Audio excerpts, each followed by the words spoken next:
Bismillahirrahmanirrahim. Assalamualaikum warahmatullahi wabarakatuh. Jumpa lagi dengan saya, sahabat YouTube Estri Rifmawati Family Channel. Setelah vakum selama 1,5 bulan lebih tidak membuat video, akhirnya hari ini saya bisa melakukan atau memvideokan video baru terkait sistem filtrasi.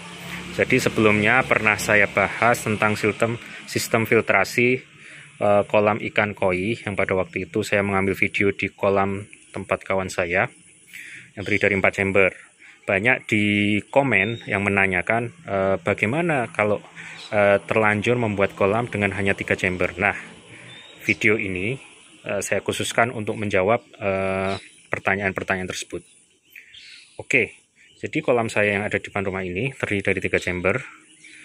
Kita masuk ke chamber pertama. Chamber pertama ini berisi media filter mekanis. Saya menggunakan JetMat, tapi kawan-kawan sekalian juga bisa menggunakan brush, bisa menggunakan jaring nelayan, bisa menggunakan dakron, seperti itu.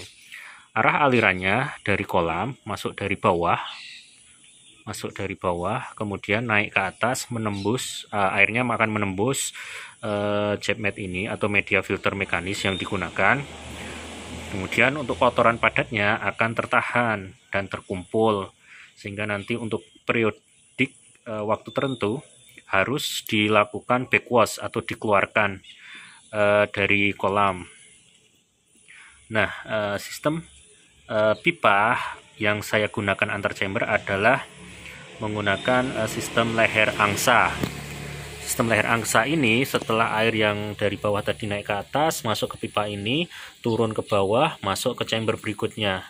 Chamber berikutnya berisi media filter biologis. Saya menggunakan biobol dalam hal ini. Dan juga di bawah juga sebagai penahan saya gunakan juga biofoam.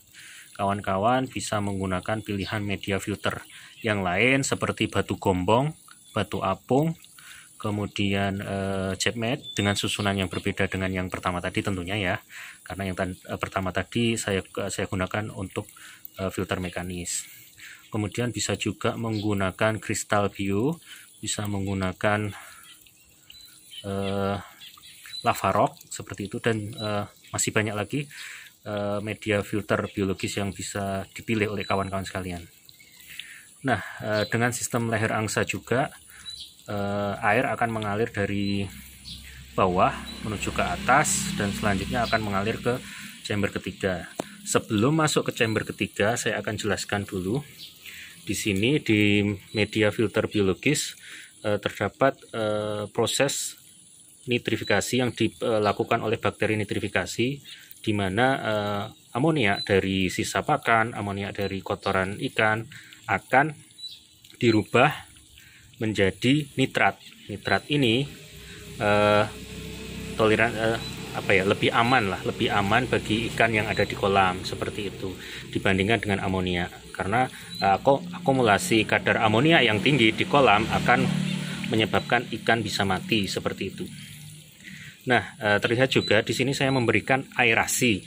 Aerasi ini fungsinya untuk memberikan oksigen untuk bakteri-bakteri yang menguraikan amonia menjadi nitrat, karena bakterinya bersifat aerob atau memerlukan oksigen. Jadi aerasi di media filter biologis adalah penting adanya. Kemudian karena bakteri nitrifikasi ini peka terhadap cahaya, maka normalnya filter ini saya tutup dengan papan ulin. Nah, kemudian setelah melewati media filter biologis, masuk ke media filter berikutnya, masuk ke chamber berikutnya. Ini juga menggunakan sistem leher angsa, jadi masuk ke chamber 3 itu melalui bawah. Nah, di sini merupakan rumah pompa, kemudian juga saya pasang juga media filter kimiawi, yaitu karang jahe, namun tidak terlihat karena dalam dan agak keruh ini. Kemudian saya juga pasang lampu UV. Kemudian saya jelaskan terkait karang jahe. Karang jahe ini fungsinya sebagai pH buffer Artinya untuk menahan pH agar tidak drop ketika terjadi atau selepas hujan. Sebagaimana kita tahu bahwa air hujan itu bersifat asam, sehingga akan mempengaruhi kadar keasaman atau pH di dalam kolam kita. Karena kolam ini kolam outdoor kawan-kawan. Sehingga kalau pH drop, maka ikan akan tidak nyaman, bahkan bisa berakibat fatal pada kematian ikan seperti itu. Kemudian lampu UV yang saya pasang, kebetulan sedang saya matikan karena kalau saya hidupkan pompanya nyala, mengganggu suaranya dalam pembuatan video ini. Nah, lampu UV ini fungsinya adalah untuk membunuh alga dan juga bibit-bibit penyakit, sehingga air yang kembali ke kolam ini sudah cukup sehat lah seperti itu untuk ikan. Alga yang jumlahnya cukup banyak dalam kolam akan membuat kolam menjadi hijau, dan ini tentunya tidak bagus dari sisi estetika. Kawan-kawan bisa lihat bahwa kolamnya ikannya cukup terlihat, jadi kolam saya tidak hijau karena ada peran dari sistem filtrasi yang baik dan juga lampu UV.